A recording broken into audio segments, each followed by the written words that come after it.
And groups like Black Lives Matter urging lawmakers to condemn President Trump instead. We got some black radicals up here in Congress. That's what I'm trying to tell you. We have disguised ourselves in suits and ties, and we are some cold-blooded militant people. So why aren't more Democrats distancing themselves from a man who likens himself to Hitler? And what if it was the other way around? Joining me now is the Director of Urban Engagement at Turning Point USA, Candace Owens. Thank you so much for joining us this morning, Candace. We really appreciate it. Thank you for having me. I'm excited to be here. So what is your take on all of this? Look, I think it's dark and it's ironic, and what we're seeing take place on the left is that a form of extremism is starting to take place. You can't even get me started on Al Sharpton. I mean, as a black American, I fundamentally take great issue with a lot of the things that he's done here. We're talking about a man that has frauded the black community over the last 40 years, now taking a platform and telling us that we should be aligning ourselves with Louis Farrakhan, who is a known anti-Semite. And this is the same platform on the left that they tell us that we should be worried about Trump because he's racist, because he's sexist, because he's literally Hitler, their favorite thing to say. And yet they align themselves with somebody who is a known anti-Semite. Just consider that for a second.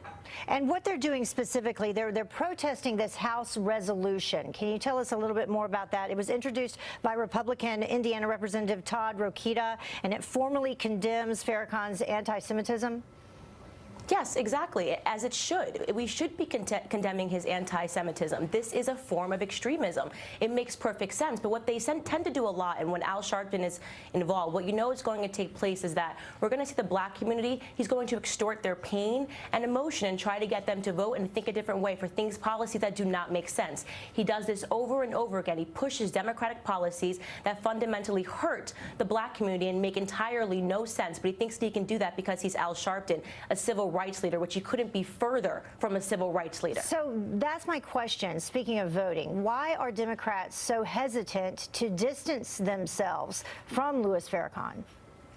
Because the voter market, that's what it comes down to. The Democrats are losing a battle right now. They see that happening every single day, and they're not going to tip the scales any more than they're already tipped. They're going to keep as many people as they can in this form of extremism. You see Black Lives Matter involved. Talk about another extreme hate group that doesn't make any sense ideologically. We are seeing in our communities that they've actually raised, the black homicide rate has gone up 17% since they've gotten involved because police no longer want to answer the calls because of their unfair war on our police. So, I mean, what it comes down to is none of it makes any sense, but what we're seeing is desperation on the left right now. So this is a prequel, we're also told, to this upcoming march. It happens Saturday, April 21st, the 10,000 Black Men's March against Donald J. Trump.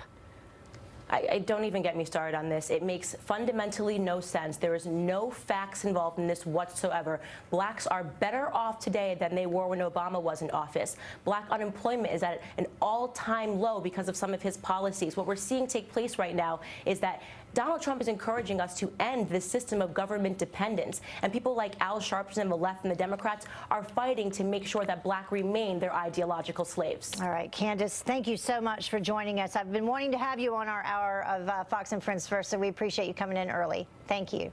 Thank you so much. I appreciate it.